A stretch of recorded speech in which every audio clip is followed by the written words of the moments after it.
CM Revanth Reddy వ్యాఖ్యలపై fire అయ్యారు MP Arvind. ప్రధాని మోదీ కులం విషయంలో చేసిన కామెంట్స్ సరికాదన్నారు.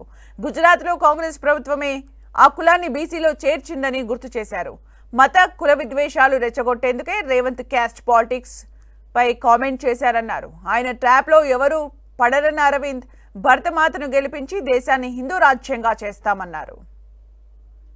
గుజరాత్ లో రేవంత్ కి తెలియక కాదు, కావాల్సుకునే హిందువుల్ని విడదిద్దామని కుల రాజకీయాలు ప్రతిరోజు ఎవడో ఒకటి మాట్లాడుతున్నారు.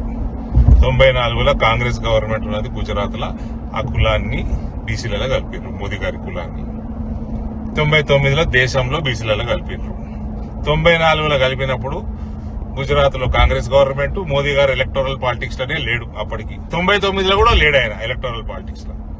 ఇవన్నీ రేవంత్ కు తెలియక కాదు, కావాల్సుకొని ఈ ఏదైతే కాస్ట్ సెన్సస్ అన్న ఒక సూలకోట్ల సర్వే చేసిండో అందులో కాస్ట్ సెన్సస్ పక్కకు పెట్టుంది.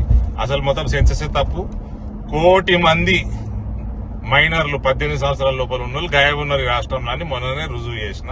ఈ 1 కోటి మంది గాయం ఉన్నప్పుడు ఇంకెక్కడ సెన్సస్, దిక్కుమాల సెన్సస్ అయిపోయినాక ఇవన్నీ కూడా కావాల్సుకొని హిందువుల్ని విడదీద్దాము, ముస్లింలకి చెంచగిరి చేద్దాము, ఇటువంటి రాజకీయాలు చేసి మనకు భారతీయ జనతా పార్టీ వీక్ చేద్దామని, ఇటువంటి దొంగ రాజకీయాలకి భారతీయ జనతా పార్టీ శ్రేణులు, కార్యకర్తలు, నాయకులు ఎవ్వరు కూడా పడరు. ఈ ట్రాప్ లో పడొద్దు.